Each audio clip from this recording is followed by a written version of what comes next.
চলনের মতো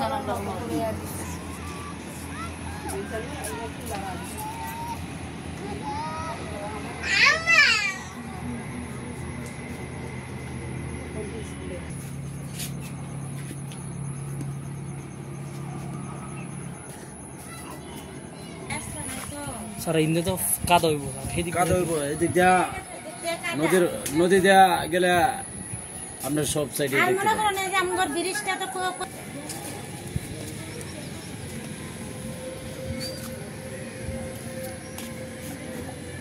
স্যার একটু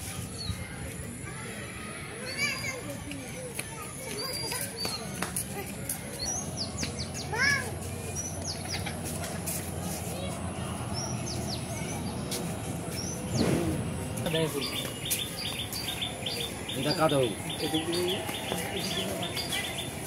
কর্মকরণ নাই তো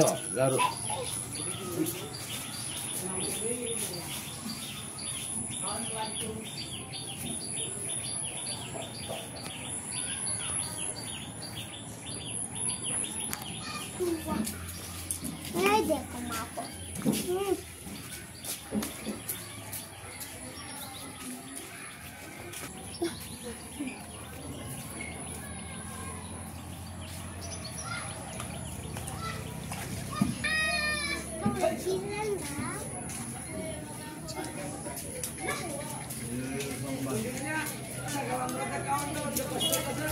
वो भी गीता से छोटी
ভাঙ্গে যেতেছে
এদিকে যাওয়ার কথা ছিল অ্যাঙ্গেল আর দিছে এই যে কাঠ 2 নাম্বার কাঠ দিয়ে দিছে ভাঙ্গা পড়ে যেতেছে কিছু কিছু ঘর আছে যে কাল চামড়া সব উঠা যেতেছে কাইগা এখন এটি কাইব না ঠিক করবো আমরা চলার বিরাট কষ্ট হয় রাস্তাটাও ভাঙ্গা উঠতে পারি না ব্রিজ ভাঙ্গে গেছে অনেক ধরনের কাম কাজ নাই পুত্র সন্তান নাই অসহায় একজন কামাইছু 2 জন 3 জন খাওরা হ্যাঁ কামাই করতে না বুড়ো হয়ে গেছে পুত্র সন্তান না থাকলে কি কামাই করে। দর্শক শ্রোতা আপনাদেরকে সারা বাংলা অনলাইন লাইভ পেজ থেকে অভিনন্দন জানাচ্ছি, স্বাগত জানাচ্ছি। আমি আসছি নেত্রকোনা জেলা সদরের কংসর তীরে চরপাড়া আশ্রয় প্রকল্পে। এই চরপাড়া আশ্রয় প্রকল্পে এখানে বিগত সরকারের আমলে 127টা পরিবারকে বিটে দেওয়া হয়েছে এবং একটা করে পাকা ঘর দেওয়া হয়েছে। কিন্তু এই যে 127টা পরিবার এখানে বসবাস করে এবং সরাসরি আমি হেঁটে দেখেছি যে এক একটা পরিবারে 5 থেকে 6 জন বা কোনো কোনো পরিবারে 7 জন পর্যন্ত সদস্য আছে। তো ওই শুরু থেকেই এখানে সরকার এখানে আশ্রয় দিয়েছে। আশ্রয়প্রার্থীদেরকে। তারা আশ্রয় নিয়েছে ঠিকই, তাই এখানে বিদ্যুৎও আসে, পানির ব্যবস্থা আছে, কিন্তু ওই যে পরিবারগুলো আছে আশ্রয় প্রকল্পে, তারা কিভাবে জীবন জীবিকা নির্ভর করছে। দেখা যাচ্ছে যে কেউ রিক্সা চালাচ্ছে, কেউ ভ্যান চালাচ্ছে, কেউ অন্যের বাড়িতে কাজ করছে, অথবা কেউ এখানে যে পাশের বাজার যেটা আছে সেই রূপগঞ্জ বাজারে পরিচ্ছন্নতা কর্মী হিসেবে কাজ করছে। কিন্তু তার মধ্যে আমি দেখেছি যে 2টা পরিবার, 2জন পঙ্গু, একটা পরিবারে 5 জন সদস্য।